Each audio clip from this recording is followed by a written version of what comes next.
Hi guys, my name is Akrizi and this is the Movie Critic.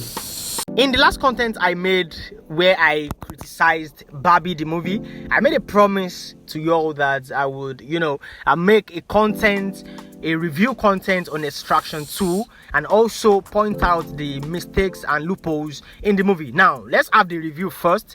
Then if you guys, do well with this, I will drop the silly mistakes and the loopholes in my next content. Now, the Extraction 2 movie is one of the best action movie of 2023 so far. Like, hands down, no other movie is actually competing with this. It was directed by Sam Hargrave and stars Chris Hemsworth, and it is written by Joe Russo with a story credit by Anthony Russo. Now, I really want to recommend you all not going to see this movie with the mindset of getting some plot twist or so. Come on guys, this is Extraction 2 for crying out loud, and not some Game of Thrones type of movie that you would expect some, some plot twist or something. You get, this is strictly action.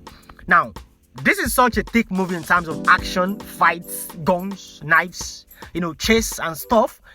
So before I delve too deep in, to the thick end of the Extraction review, I know you all wouldn't want to get this exclusive review without having to pay me tithes and offering in likes, comments, turning on the post notification bell, and by subscribing. Come on guys, let's have it. Where's the likes? Where's the subscription? Like, come on guys, subscribe. It doesn't cost a dime. You and I both know that these things don't cost a dime, nor do they cost a penny. So come on guys, subscribe. Now let's have it. Now Tyler Rake is back with his team after barely surviving the last film, where he was last spotted falling off a very high Bangladeshi bridge, after getting multiple gunshots in the original Extraction. He's now back with his team, to take on the next mission, even though he was just, recuperating from his old wounds.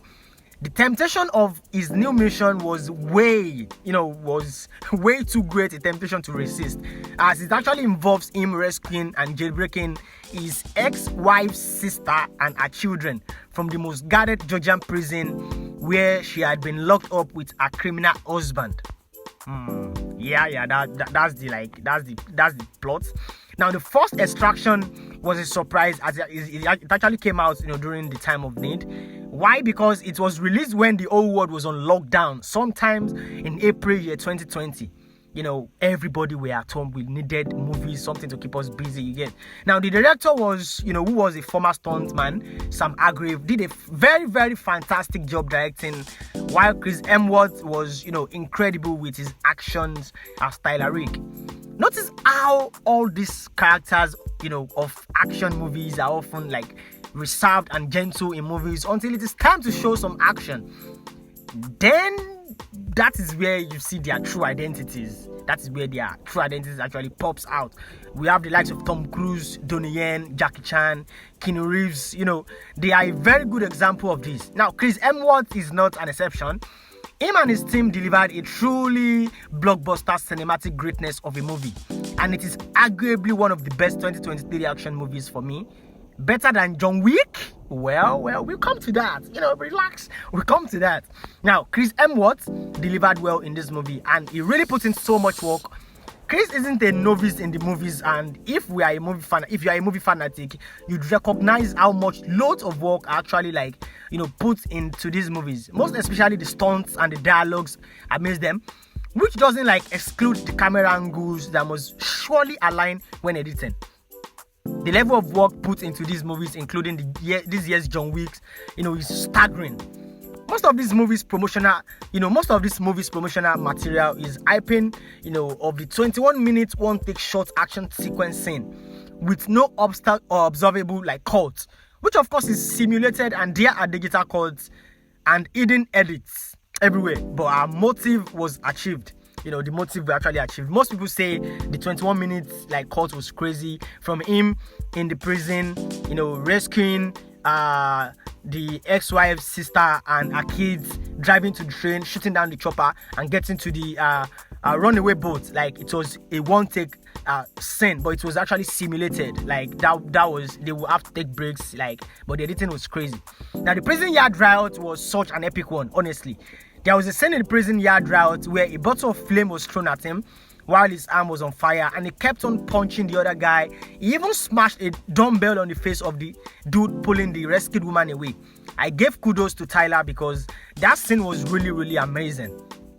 These routes led Tyler and his crew together with the rescued woman and her children to the train where he fought 2 helicopters with some big ass guns, leading to some fights, that got the train on no brakes till they crashed. They escaped from the crash safely to a nearby coast and sailed off.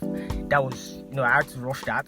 Now, I don't think anyone should be expecting some top tier plot twist in this movie because we basically know it's an action movie, and what it would entail. Like, guys, it's like watching The Passion of Christ and you're getting moody because it's a movie about the life of Jesus and how he was crucified, blah, blah, blah. And you're like, I never saw that coming. Like, dude, what were you expecting, bro? Pun? Get your axe out of here, you pervert. There is no major plot twist, but, they make up for that low plot twist with characterization with Sandro. Sandro is the son of Tyler Rake's ex-wife's younger sister that was rescued with his mom and his little sister.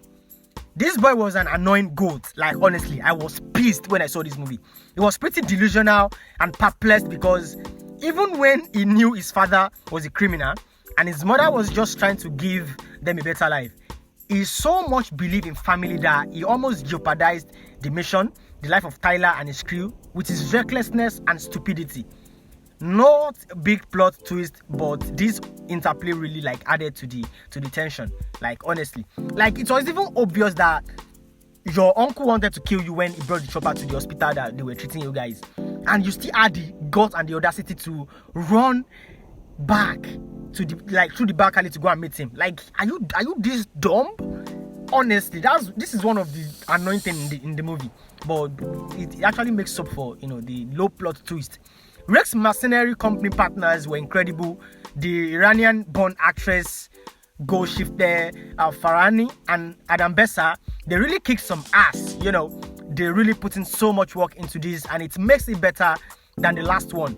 It's on Netflix now. You all go see the movie. Thank you so much, guys, for watching. You owe me a like. Don't forget, you also owe me a comment, and of course, you gotta subscribe. You owe me that. Do better, and subscription. Do better. Pay me because before I hunt you all down, you guys better drop that comment, drop that like, subscribe before I start hunting you guys down. No. Now, I don't usually do spoilers, but it looks like Extraction 3 will start shooting soon, and I can hardly wait to see the next Hemsworth Farahani mission the Russos came up with. Till next time, guys, that's that about that. Don't forget to subscribe. Don't forget to drop your comments and like. Until next time.